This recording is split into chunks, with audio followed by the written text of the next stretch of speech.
Pelatih Timnas Indonesia Patrick Kluivert menjanjikan ada perubahan di Timnas. Apa taktik yang akan diandalkan Kluivert untuk menyatukan pemain lama dan pemain yang baru yang benar-benar bergabung dengan Timnas? Lalu bagaimana dukungan supporter untuk Kluivert dan tim kepelatihan? Kita ulas bersama mantan pemain Timnas Aji Santoso yang bergabung lewat Zoom. Selamat pagi Mas Aji.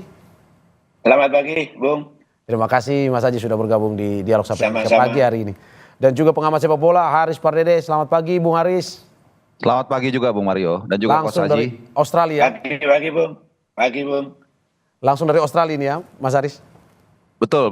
Oke.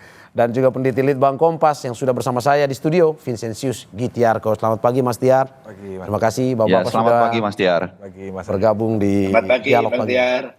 Saya ke Mas Aji. Mas Aji melihat bahwa Kluivert dalam konferensi pers kemarin menyebut akan ada perubahan. Tapi kalau melihat 30 pemain yang dibawa, yang sudah muncul di media sosial, yang dibawa dalam pertandingan ini, pun juga skuad timnas yang disiapkan untuk Piala Dunia kualifikasi ini. Apakah memang sudah ada perubahan besar yang dilakukan oleh Patrick Kluivert atau belum? Iya, kalau kita ngelihat dari wawancaranya Kluivert ketika melakukan preskon pre-match ya, sepertinya cukup bagus. Artinya Kluivert memiliki kepercayaan diri yang tinggi ketika menghadapi Australia nanti. Dan yang kedua, kalau perubahan strategi, formasi ataupun komposisi sepertinya memang itu akan dilakukan praktek, terutama ketika tim ini dilatih dengan Sintayong menggunakan 3 pemain stopper ya, 5 pemain belakang. Kemungkinan besar kalau menurut prediksi saya juga perubahan itu salah satunya adalah formasi pemain. Mungkin biasa Patrick Kluivert ketika menjadi pemain juga ketika di Belanda lebih menggunakan formasi 1-4-3-3, kemungkinan besar itu yang akan menjadi perubahan Patrick Kluivert di dalam pertandingan nanti. Begitu. Berarti perubahan besar ini dibandingkan dengan era kepelatihan STY kemarin terlihat sekali ya?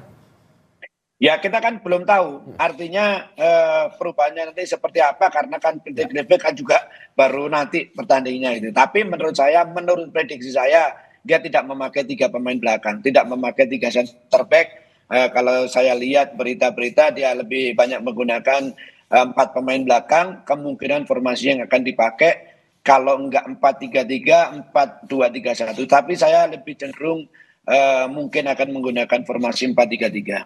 Apa mungkin Anda mau lihat bahwa Patrick Kluivert mau bilang ini era kepelatihan saya, lepas dari STY, ini taktik saya, strategi saya, dan ini sesuatu yang baru yang mau saya tampilkan. Begitu maksud Anda?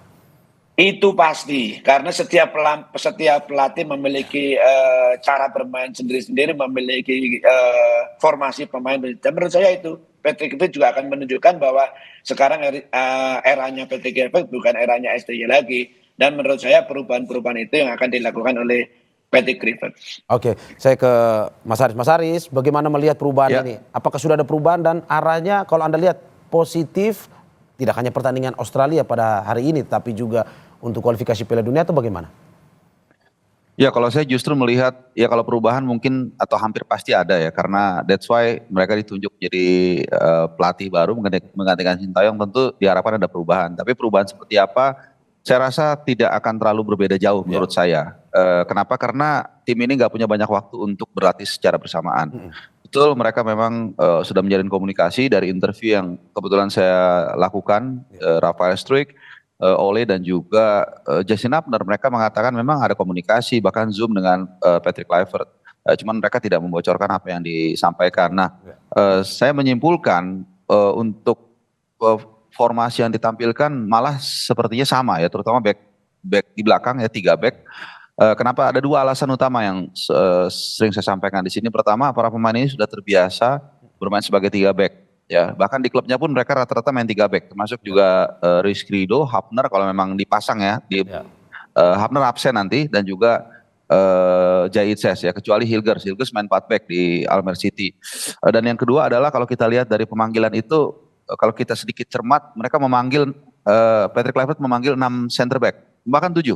Ya, ada Jait Ses, ada Hilgers, Ridho, Muhammad Ferrari, kemudian Justin Hapner, Jordi Amat, bahkan kalau kita mau masukkan Kevin Dix dan Sandy Walsh itu juga center back. Karena Sandy Walsh di beberapa match terakhir bersama Yokohama itu main sebagai center back.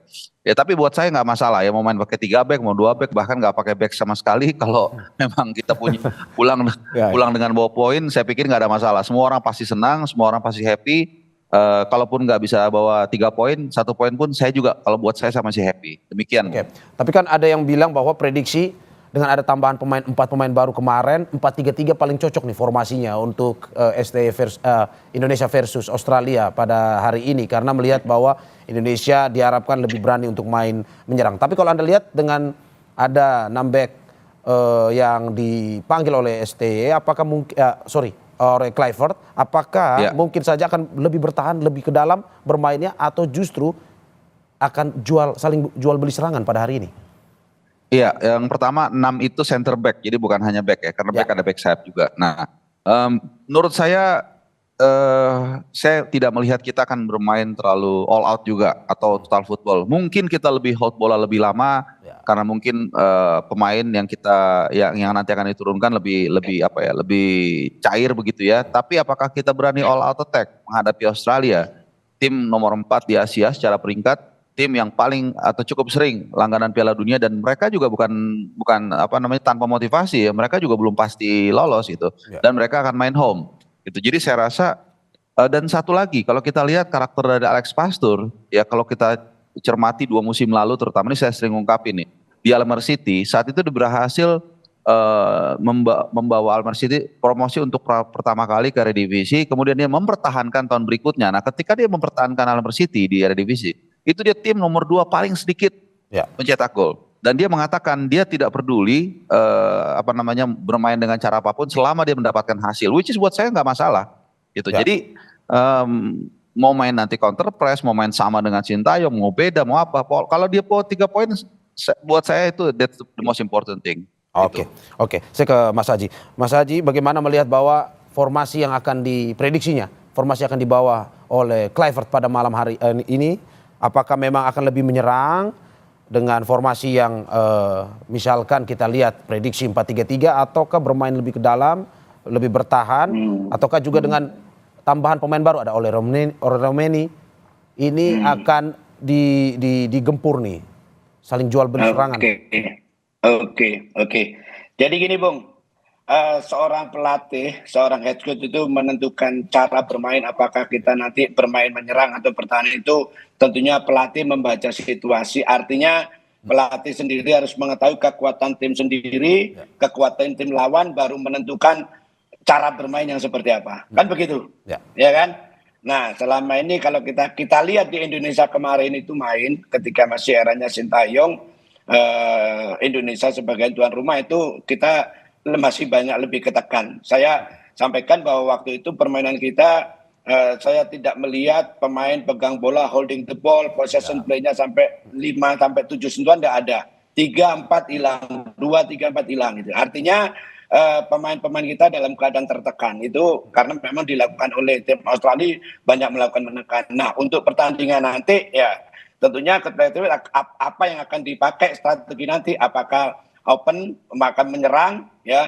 Tapi menurut saya di dalam sepak bola modern sekarang itu ya, kalau menyerang juga bersama-sama, bertahan juga bersama-sama. Kalau kita lihatlah sepak bola di Liga Inggris, itu nggak ada yang namanya pemain ketika lawan pegang bola ada satu meninggalkan lawan di atas, nggak ada. Semua bahkan sampai turun di sepertiga pertahanan. Artinya itulah tuntutan sepak bola modern seperti itu. Nah nanti bagaimana Clifford akan menggunakan sistem cara bermainnya seperti apa gitu. Jadi menurut saya meskipun main di Australia, tentunya pemain harus selalu menjaga irama, menjaga jarak antara pemain belakang, pemain tengah dan pemain depan. Itu harus jaraknya harus tidak boleh longgar, selalu harus dari 30-35 meter antara pemain belakang dengan pemain depan. Artinya selalu mempersempit untuk lawan supaya tidak melakukan penguasaan bola terlalu lama. Jadi menurut saya nanti, saya masih belum tahu, tapi prediksi saya kalau kita terlalu banyak bertahan juga akan banyak keserang gitu. Jadi menurut saya normal ketika nyerang semua juga harus ikut menyerang, kalau bertahan semua pemain menyerang. Jadi main satu blok. Main satu blok itu artinya ketika kita bertahan semua pemain harus berada di lapangan kita sendiri, daerah kita setengah lapangan. Ketika menyerang pun juga seperti itu. Semua pemain tidak boleh ada yang tinggal di bawah garis tengah. Itu akan mempersempit jarak gitu loh. Jadi menurut saya kalau kita terlalu bertahan juga susah. Jadi yang kedua, katanya Bung Harpa tadi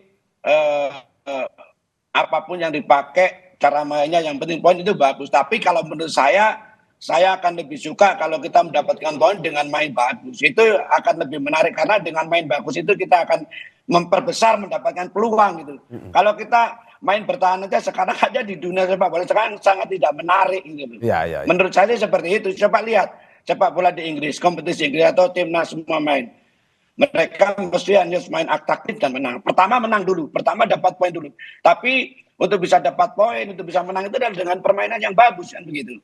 Apalagi sepak bola modern tidak ada yang terlalu bertahan dan tidak ada yang terlalu menyerang, semuanya sama-sama ya. Itu pasti. Jadi kalau menurut saya pribadi saya tidak tertarik kalau kita bisa dapatkan poin tapi mainnya tidak bisa menghibur penonton yang datang ke stadion atau penonton yang lihat di televisi. Akan lebih perfect kalau tim itu bisa mendapatkan poin dan mainnya karena mereka main dengan yang bagus. Seperti itu sih. Oke, saya ke peneliti Litbang Kompas, Mas Vincentius Gitiarko, Mas Tiar. Mas Tiar, ini menarik juga sebenarnya kalau berbicara soal strategi ini ya, saling jual beli serangan ataukah bertahan ataukah dengan cairnya bagaimana Patrick Kluivert melihat timnya ini. Nah, kalau dari Litbang Kompas sendiri, ini ada survei yang menunjukkan terkait keyakinan publik terhadap Patrick Kluivert tidak hanya pertandingan versus Australia tetapi secara keseluruhan dalam kompetisi dunia, Piala Dunia ini, kualifikasi Piala Dunia. Boleh dijelaskan, Mas? Jadi kita memang melakukan jejak pendapat, Mas, di awal Maret kemarin. Itu ada pertanyaan apakah publik yakin bahwa Patrick Kluivert ini mampu membawa Indonesia lolos ke Piala Dunia gitu ya. Dan angkanya kalau kita lihat itu ada sekitar 55,8%. Tinggi, Mas? Kita bisa bilang ini tentu angka ini perlu kita lihat dalam konteks besar ya, maksudnya bagaimana Patrick Kluivert didatangkan, pro kontra yang terjadi di antara publik gitu. Kita bisa melihat 5,8% tentu angka yang relatif positif dan ini menjadi harapan besar bagi publik terhadap terutama pertandingan nanti malam ya, tapi secara khusus adalah bagaimana Patrick Kluivert akan membawa Indonesia ke Piala Dunia. Gitu. Oke, menurut Anda beralasankah jika memang keyakinan publik ini tinggi kepada Patrick Kluivert di debutnya, bahkan ini untuk membawa yakin timnas Indonesia bisa lolos Piala Dunia? Ya kalau kita bicara sebenarnya ini bukan hanya soal Patrick Kluivert, ini kan menunjukkan bahwa minat yang tinggi masyarakat atau publik terhadap sepak bola itu ditunjukkan dengan harapan ini gitu ya. Artinya bukan soal hanya keyakinan terhadap sosok Patrick Kluivert, tapi angka ini kan sebenarnya kan menunjukkan betapa masyarakat itu rindu gitu ya, atau betapa masyarakat itu berharap bahwa memang Patrick Kluivert menjadi sosok yang bisa membawa hal positif bagi Indonesia, terutama bisa masuk ke Piala Dunia gitu. Itu kan harapan besar gitu. Karena kalau kita lihat mengingat masyarakat Indonesia ini, terutama kalau kita bicara bola timnas itu selalu menunjukkan animo yang tinggi gitu ya. Misalnya di akhir tahun kemarin di bulan-bulan Oktober ketika waktu itu di pertandingan matchday kesekian ya di kualifikasi ini, itu ada sekitar 80% masyarakat yang selalu mengikuti minimal menonton pertandingan timnas gitu. Itu kan angka yang tinggi, artinya kan masyarakat ini animonya cukup besar tinggi gitu. Walaupun mungkin dia tidak suka bola secara umum, tapi ketika timnas main itu selalu masyarakat yang tidak nonton bola pun akan ikut nonton. Oke. Artinya kan 50% tadi kembali ke harapan ini sebenarnya sekaligus tantangan gitu. Karena ini kan pertandingan pertama akan dilihat nanti malam gitu. Oke, kalau kita bilang apakah memang ini karena sosok Patrick Kluivert-nya ataukah mungkin saja pelatih lain ini juga 50% nih keyakinan publik atau gimana? Ya sebenarnya kita perlu membaca angka ini juga kalau kita bandingkan karena kita juga melakukan jejak pendapat yang sama di bulan Oktober ketika itu memang Sintayong ya. Waktu itu angkanya Sintayong memang 80-an% gitu. Ini kan memang, tapi kalau kita bicara Oktober itu Sintayong kan bukan pelatih baru, dia sudah punya track record, masyarakat sudah melihat dan juga memang ada hasil positif kan di awal-awal matchday waktu itu kualifikasi Piala Dunia ini. Sehingga angka itu memang mungkin bisa menjadi bayangan benchmark ya. Tapi kan ketika kita bicara kembali ke Patrick Kluivert 55,8% ya tentu masyarakat melihatnya banyak faktor. Siapa pemain yang dibawa gitu ya. Hanya memang catatan menariknya adalah sebenarnya masyarakat itu di bulan-bulan Oktober ketika kita survei, ketika kita tanya bagi mereka yang mengikuti perkembangan timnas ya, posisi apa sebenarnya yang paling krusial untuk diisi gitu ya. Itu sekitar 40% masyarakat memandang yang perlu itu adalah striker sebenarnya. Oke. Posisi penyerang gitu ya. Hanya kan dalam perjalanan kalau kita lihat memang naturalisasi itu dilakukan dan juga ada bongkar pasang di depan, tapi kan memang kalau kita lihat sejauh ini bahkan sampai melawan Australia itu yang paling gemuk atau bongkar pasangnya paling gede kan memang di sisi pertahanan ya. Itu mungkin yang nantinya kalau misalnya penyerang-penyerang kita kalau ini kan nanti kan ada 2 minimal yang baru ya, yang naturalisasi dan yang dari dalam negeri. Nah itulah nanti mungkin yang akan menjadi fokus dari publik juga bagaimana penyerang-penyerang timnas ini bisa membuktikan diri. Apa saja misalkan dalam pemain yang diharapkan terutama untuk pertandingan pada sore hari ini? Di sore hari ini tentu masyarakat, ini tentu kita bisa melihat juga apakah masyarakat yakin bahwa Indonesia akan lolos gitu ya. Tapi memang kalau kita lihat ekspektasi masyarakat tuh relatif moderat sebenarnya. Walaupun ada kemungkinan bisa lolos langsung gitu ya. Tapi masyarakat itu sebenarnya relatif berada di posisi ketika kita tanya sekitar 45%, sebagian besar itu harapannya adalah lolos posisi 3 atau 4, artinya kan next round gitu. Artinya kan meskipun masyarakat ini masih logis lah melihatnya. Ingin Indonesia melihat masuk Piala Dunia, tapi harapannya tetap cukup moderat sebenarnya. Mengambil jalan yang oke lah, lolos tapi tidak yang harus lolos langsung. Ini sebenarnya kan tekanannya kan tidak terlalu tinggi gitu ya, dan itu kan sesuatu yang memang masih sangat doable sekarang gitu. Tapi kita ya bersyukur bahwa animo masyarakat masih tinggi juga dan keyakinan itu ya. Oke, saya ke Mas Harpa. Mas Aris, bagaimana Anda melihat bahwa keyakinan publik terhadap Patrick Kluivert ini cukup tinggi, 50% lebih, bahkan hampir 60%, bahwa tidak hanya menang melawan Australia malam ini, tetapi lolos Piala Dunia? Ya mungkin saya boleh sedikit bertanya tadi kepada Pak Mas Tiar, itu 50 sekian persen itu dari bulan Oktober lalu itu turun atau naik Mas? Ininya. Ya tadi seperti yang saya sebutkan turun sebenarnya Mas ya. Kalau kita bandingkan kan di Oktober tuh Sintayong angkanya sekitar 87% memang. Oke, sekarang 50 ya. 55. Artinya kalau dari sudut pandang itu tentu turun. Tapi gitu untuk debut. Tapi ini kan kita perlu lihat tadi konteksnya ini kan debut gitu ya. Oke. Jadi menurut saya itu justru bagus menurut saya. Kenapa? Positif ya? Iya, artinya begini, kalau ekspektasi itu terlalu tinggi juga, ketika nanti hasilnya tidak sesuai, ya kita semua tahu seperti apa. Ya, apalagi ya mohon maaf ya, di sebagian masyarakat kita kadang-kadang belum bisa menerima kekalahan gitu. Padahal sepak bola kan selalu ada yang benar, ada yang Ya bahkan 6 tim di grup C misalnya itu kan nggak mungkin lolos semua. Ya kan hanya 2 yang lolos otomatis dan 2 lolos tahun 3-4 dan 2 lagi itu nggak lolos gitu. Jadi tadi kemudian ada survei juga soal sebagian besar masyarakat cukup realistik ternyata berharap kita, atau bukan berharap ya, memperkirakan mungkin ya kalau saya boleh menggunakan terminologinya, kita lolos dengan posisi 3-4. Itu juga yang menjadi pertimbangan saya. Menurut saya ya satu jatah udah pasti punya Jepang lah, udah kita nggak usah debat. Satu lagi lolos otomatis memang seperlima ya diperbutkan kalau kita mau ngambil rata antara 5 tim tersisa. Tapi kalau kita mau jujur pun ya kita nggak bisa mandang sebelah mata juga Australia, mungkin Saudi, bahkan Bahrain yang kemarin juara Gulf Cup ya. Jadi mungkin China yang katakanlah kalau kita boleh gamblang mengatakan ya setara atau di bawah kita gitu. Jadi saya senang dengan realita bahwa masyarakat juga banyak yang masih realistis bahwa lolos round 3-4 itu juga menurut saya udah milestone yang sangat luar biasa. Bahkan sampai round 3 pun kalau kita tanya 1,5 tahun apakah kita di level ini, saya pikir kalau saya bilang kita akan ada di level ini, saya dibilang orang yang kurang waras mungkin ya. Tapi ya kita syukuri apa yang sudah kita capai saat ini dan kita berusaha untuk memompa kemungkinan atau potensi kita untuk lolos. Apakah itu desat 2 posisi langsung atau 3-4 doesn't matter. Ya bahkan kalau buat saya pribadi. Pun kita nggak lolos pun, selama mereka udah fight dengan segala yang mereka punya, saya tetap akan mengapresiasi. Seperti itu kira-kira.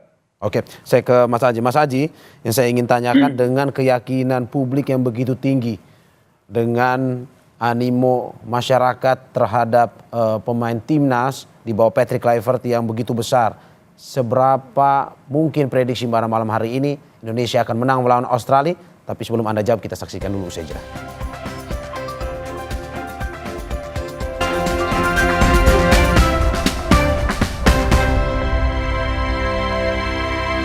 Kami berharap lebih baik, lebih agresif, ya lebih kompak. Itu harapan kami sih.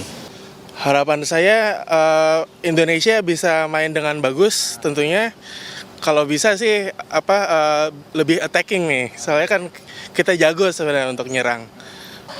Bangkit dari kekalahan kemarin lewat strategi yang akan dirancang oleh pelatih baru tersebut. Karena kemarin kelihatannya permainannya udah cukup bagus, tapi kurang dari sudut pandang saya sendiri kurang ada chemistry-nya. Semoga bisa menembus Piala Dunia. Tetap semangat untuk pemain timnas, tetap tenang dan menang. Harus menang. Terima kasih masih di Sapa Indonesia Pagi bersama saya Mario Saron dan narasumber saya mantan pemain timnas Aji Santoso, pengamat sepak bola Haris Parede dan peneliti Litbang Kompas Vincentius Gitiarko. Saya ke Mas Aji. Mas Aji, bagaimana melihat antusias, keyakinan publik yang begitu tinggi terhadap Patrick Kluivert bisa lolos Piala Dunia? Ya, memang masyarakat kita sangat antusias dengan tim ini karena tim ini sudah berjalan sampai sejauh saat ini juga merupakan satu hal yang positif. Tentunya masyarakat kita termasuk kita lah, semua orang Indonesia tentunya menginginkan Indonesia bisa lolos ke Piala Dunia dengan jalan nanti pertandingan ketika melawan Australia paling tidak bisa mendapatkan poin, meskipun menurut saya tidak mudah karena kalau kita lihat dari pertandingan leg pertama ketika main di Indonesia, tim Australia kualitasnya waktu itu memang berada di timnas kita, tetapi kita ngelihat dulu bagaimana kualitas tim ini setelah bersama dengan Patrick Kluivert, kan begitu. Apakah tim ini kualitasnya sama aja dengan kemarin atau kan kualitasnya pemain ini, tim ini lebih bagus, apalagi juga ada beberapa pemain baru. Nah, jadi kita lihat dulu nanti bagaimana kinerja Patrick Kluivert dengan timnas ini. Nah, tentunya sebagai masyarakat Indonesia tentunya pertandingan nanti itu kalau bisa mendapatkan poin 1, katanya Bung Harpa tadi, syukur-syukur kalau bisa mendapatkan 3, meskipun kita juga harus memberi wawasan kepada supporter kita yang sangat fanatik untuk bisa mendapatkan di Australia itu tidak mudah, meskipun di dalam sepak bola itu semua serba memungkinkan. Oke, saya ke Mas Tiar. Mas Tiar, Australia, Socceroos punya sejarah di Piala Dunia, menjadi salah satu langganan juga, tim kuat. Kalau Anda melihat, kalau misalkan Indonesia menang malam ini, apakah mungkin saja mencatatkan sejarah baru melawan Australia nih di ajang Piala Dunia ini? Ya, kalau kita bicara data sejarah ya ke belakang, itu kan ini akan menjadi salah satu pertandingan resmi yang ke-6 ya. Ini akan ke-6 Indonesia bertandang ke Australia dan dari 5 pertandingan sebelumnya memang Indonesia itu belum pernah menang. Bahkan selalu kalah gitu ya, belum pernah berhasil mencuri poin. Bahkan kalau kita lihat memang pertandingan paling awal itu kan sekitar itu waktu itu kualifikasi Piala Dunia 74. Pertandingannya tahun 73 sekitar bulan Mei. Waktu itu Indonesia kalah 1-2. Dan itu menjadi satu-satunya pertandingan Indonesia bisa mencetak gol di Australia sebenarnya. Karena 4 pertandingan setelahnya itu selalu kalah dengan tidak pernah mencetak gol. Terakhir itu waktu itu di tahun 2010 ya. Waktu itu kualifikasi Piala Asia 2011 itu kalah 0-1 waktu itu pertandingan di Brisbane. Artinya kalau pertanyaannya adalah seberapa penting pertandingan malam ini, sebenarnya ada catatan sejarah yang akan terukir. Seandainya minimal Indonesia bisa mencuri poin, maksimal bisa membawa poin maksimal. Begitu. Nah sekaligus nanti tentu masyarakat, kalau kita bicara kembali ke animo masyarakat, keyakinan, kepercayaan terhadap timnas itu juga ternyata tentunya akan semakin tinggi. Begitu. Oke. Saya ke Bung Haris. Bung Haris, bagaimana melihat ini statistik di atas kertas bahwa Australia selama kualifikasi ini hanya kalah 1 kali versus Bahrain. Indonesia pun bagaimana peluang melawan Australia pada hari ini? Dalam arti bahwa apakah dengan melihat strategi pun juga histori debut dari Patrick Kluivert yang tidak pernah kalah selama melakukan debut di tim yang dia tangani. Bagaimana Anda melihat pertandingan malam ini? Ya, pertama semua itu kan di atas kertas ya. Kalau kita lihat dinamika di lapangan, di klasmen itu sudah berubah jauh. Pertama dari tim nasional kita sudah banyak pemain yang berdatangan, pemain yang cukup bagus. Walaupun kita bisa berdebat dan berdiskusi soal apakah mereka bisa langsung tel tanpa mereka bertemu mungkin ada 4 sampai 5 pemain secara berbarengan ya. Sejak Kevin Dix hanya main mungkin 30 menit lawan Jepang, kemudian 4 pemain lagi masuk, Ole, Dean James, Emil Laudero dan juga Joe Pelupesi. Ya. Kemudian Australia sendiri juga kalau kita lihat mereka baru saja mencatatkan sejarah juga, tapi sejarah yang berbalik dengan kita. Kenapa? Karena mereka menjalani satu kualifikasi Piala Dunia terburuk sepanjang sejarah mereka. Sementara kita saat ini kalau dikatakan menang gak menang lawan Australia nanti malam, itu kita setiap apa yang kita gapai itu sejarah. Karena kan kita belum pernah sampai di level ini gitu. Jadi mau nanti kita 1 poin, mau kita apalagi menang dan seterusnya, itu kita sudah mencetak sejarah gitu. Jadi menurut saya ya kita sudah di langkah yang sangat positif, sudah di area yang benar, di on the track. Jadi tinggal bagaimana kita memaintain apa yang sudah kita lakukan sekarang. Oke, masih ada pertandingan, entah itu seri ataupun menang malam ini, masih ada pertandingan Bahrain, Cina dan juga Jepang. Kalau menang melawan Australia pada malam hari ini, bagaimana Anda melihat kepercayaan diri, terus juga optimistis dari Indonesia untuk menghadapi pertandingan tersisa, termasuk melihat mungkin saja melawan Bahrain yang ini secara mengejutkan juga bisa mengalahkan Australia itu gimana? Ya, kita kembali lagi ya ke persyaratan untuk lolos itu adalah poin. Artinya kalau saya sempat membuat riset kecil-kecilan lah gitu ya. Jadi dengan format yang sama ini kan format seperti ini udah memasuki episode ketiga. Gitu. Jadi sebelumnya sudah ada juga gitu. Jadi rata-rata poin yang dibutuhkan untuk lolos ke round 4. Jadi posisi 34 itu 12,25. Nah, ini kan Mas Tiar nih ahlinya statistik itu dibulutin ke bawah 12 poin. Jadi rata-rata. Artinya kita sekarang sudah punya 6 poin. Jadi kita butuh sebenarnya 6 poin lagi untuk let's say 85% sampai 90% lolos ke round 4. 12 poin. Jadi kita butuh 6 poin. 6 poin itu dari mana? Yang paling realistis ya dari Bahrain dan dari China. Tentu bukan berarti kita nggak mau kalau dapat dari Australia, tapi saya pikir sekali lagi ya, kalau kita pulang membawa 1 poin itu not only 1 point.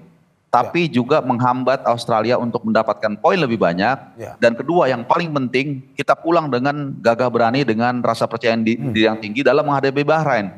Jadi itulah pentingnya 1 poin dari Australia di lawatan kali ini. Berarti setidaknya walaupun 1 poin ataupun ya syukur-syukur menang, Indonesia harus bisa dalam pertandingan malam ini setidaknya mencuri angka, dan juga nanti sehingga melawan Bahrain dan juga Cina nanti ya mungkin lebih mudah lah. It's gonna be 1 big point, dan yang paling harus dijaga juga yang diingat adalah availability pemain. Jadi ada 3 pemain yang sudah mengantongi kartu kuning, Martin Paes, dan semua ini penting-penting nih, Jai Itses dan Calvin Verdong.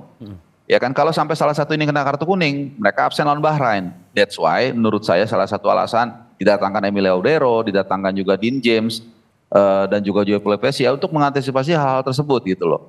Martin Paes kalau misalnya dia kena kartu kuning lawan Australia, dia absen lawan Bahrain, maka penggantinya Emil Laudero. Tentunya kita tahu kemampuan dan kapasitas Emil Laudero. Demikian juga Calvin Verdong. Jadi ini yang juga mesti kita ingat ya, jangan sampai kita double blow. Misalnya kita udah gagal meraih poin, kemudian juga ada pemain yang katakanlah pemain vital yang absen di laga menghadapi Bahrain nanti. Termasuk juga masalah komunikasi nih Mas ya, yang dalam arti bahwa harus bisa lebih cepat, lebih klop antara para pemain dan juga kepelatihan ya. Iya, kalau kita bicara komunikasi hanya verbal mungkin nggak ada masalah. Mereka rata-rata kan backbone tim nasional kita kan rata-rata kan pemain diaspora yang besar di Belanda. Kemudian pelatihnya juga orang Belanda, tim kepelatihannya orang Belanda. Jadi nggak ada masalah kalau soal komunikasi verbal. Tapi apakah komunikasi dalam arti sebagai as a team itu ya kita lihat nanti malam ya. Kita nggak bisa menyimpulkan sekarang juga gitu. Tapi memang mereka sudah pasti 1000% mereka menjalin komunikasi dengan pelatih sebelum ini. Tapi apakah itu bisa terkejawantakan ya kita tunggu nanti beberapa jam, mungkin 12 jam dari sekarang ini ya. Iya, ini udah bikin kita gugup-gugup kecil juga untuk menonton. Mas Haji bagaimana melihat bahwa ini Australia, terus ada Bahrain dan juga Cina, kita kesampingkan Jepang lah. Bagaimana melihat bahwa ada 3 negara yang Indonesia butuh curi poin juga dari pertandingan ini? Iya Bang, jadi menurut saya pertandingan melawan Australia ini sangat penting sekali. Kenapa? Kalau kita bisa mendapatkan poin 1 atau 3, itu pemain-pemain juga lebih percaya diri dengan kualitas kepelatihan pelatih Clifford gitu loh. Jadi kalau mereka nanti bisa mendapatkan poin, saya yakin pemain akan lebih percaya diri menghadapi pertandingan berikutnya Bahrain dan Cina. Jadi pertandingan nanti itu sangat penting sekali buat kepercayaan diri pemain, kepercayaan diri tim, dan juga kepercayaan diri Clifford terhadap pemain-pemainnya gitu. Tapi kalau nanti hasilnya lain, juga ini akan bermasalah kan. Ya makanya kita sih tentunya berharap untuk pertandingan nanti itu kita bisa mendapatkan poin 1, syukur-syukur 3 akan jauh lebih bagus. Oke, siapa evaluasi pemain menurut Anda yang kemarin pada saat pertandingan sebelum lawan Australia ini mungkin harus lebih optimal di pertandingan kali ini, Mas? Ya menurut saya kalau bisa semua pemain harus optimal dari penjaga gawang sampai striker itu akan mempermudah untuk bisa mendapatkan poin. Oke. Saya ke Mas Haris. Mas Haris ini terakhir. Ini bisa ceritakan nggak Mas? Ini kita juga pengen tahu nih kan di Australia bagaimana antusias di sana, supporter yang ingin masuk ke stadion nanti untuk menonton, dan juga ini tata tertib apa aja nih bagi mereka yang menonton di sana, terutama di dalam stadion nih. Iya, pertama untuk bisa di sini itu perjuangannya nggak mudah, terutama buat supporter ya. Karena banyak dari mereka, mungkin ada ratusan yang gagal ke sini karena terbentur visa, itu pertama dulu. Nah yang kedua soal animo, jadi kemarin kebetulan kita dengan diaspora Indonesia, dengan supporter, itu mengadakan semacam ngabuburit bareng lah. Ngabuburit, ngobrol bola, sambil ada lelang jersey juga yang dihadiri oleh Bang Arya Sinulinga, ex PSSI. Ada juga penggiat bola, Bang Effendi Ghazali, dan lain-lain. Di situ kita ya bersilaturahmi, kemudian saling menyemangati dan juga latihan chance. Dan hari ini rencananya juga akan dilakukan long march. Long march dari satu tempat, saya lupa namanya, semacam taman begitu ya, dan kita akan jalan ke stadion untuk menciptakan mozaik yang positif ya buat timnas. Dan tentunya terakhir, tadinya saya dapat informasi itu tiket hanya sekitar 4.000-5.000 fans Indonesia. Tapi saya berbincang dengan salah seorang diaspora di Indonesia, salah satu sesepuh lah, dia mengatakan dia yakin sekali banyak orang Indonesia yang punya kemampuan dan akan beli tiket tanpa memberitahu. Jadi dia perkirakan bahkan dia yakin sampai 10.000 fans yang akan hadir di stadion, dan ini akan menjadi boosting moral buat Carlos dan kawan-kawan. Dan kita juga yang pasti berkontribusi, setiap insan sepak bola Indonesia banyak yang di rumah bisa dengan berdoa, bahkan juga menjaga jempolnya supaya kita tetap mendapatkan atmosfer yang positif gitu. Jadi kita dukung rame-rame, kalau mau berbeda pendapat nanti, jangan sekarang. Saatnya kita ketika 2x45, ketika lagu kebangsaan Indonesia berkumandang, saat itulah nggak ada cerita kita harus dukung tim nasional Indonesia. Satu tujuan mendukung timnas Indonesia Mas ya. Betul. Mas terakhir prediksi saya. Saya sesuaikan, saya harus konsisten dengan penjelasan saya dan juga saya sesuaikan dengan ekspektasi saya supaya ya nggak, kalaupun meleset nggak terlalu kecewa. Saya pikir 0-0 2 sama atau 2-2. 0-0 atau 2 sama ya. Setidaknya curi poin lah, 1 poin lumayan lah. Iya. Oke, saya ke Mas Tiar. Mas Tiar, terakhir terkait dengan apa yang seperti tadi disampaikan, ketika lagu kebangsaan berkumandang, ya, satu tujuan kita mendukung timnas Indonesia. Apa yang Anda mau sampaikan di akhir ini dan juga prediksinya berapa nih kalau kita mau tahu nih dari Litbang Kompas. Kalau prediksi Litbang Kompas atau prediksi pribadi harus gitu nih, karena kalau prediksi biar Mas Haris saja lah yang di dalam lapangan. Tapi nggak mau ini. Tapi saya berharapnya gini lah, kita berharap bahwa di pertandingan malam ini akan ada gol pertama ya di tanah Australia dari timnas setelah terakhir bubble team Australia di kandangnya tuh 50 tahun lalu. Itu yang kita akan rayakan. Saya semoga itu terjadi ya. Oke, berarti Litbang Kompas belum mau prediksi malam ini, tapi kita harapkan optimisme itu ya menang pada malam hari ini, walaupun juga seri, yang penting kita ada poinnya ya. Oke, terima kasih narasumber saya, ada mantan pemain timnas yang saat ini mungkin sudah keluar, Aji Santoso, ada pengamat sepak bola Haris Pardede, dan juga peneliti Litbang Kompas Vincentius Gitiarko. Terima kasih Bapak-bapak, semoga sehat selalu. Sehat selalu.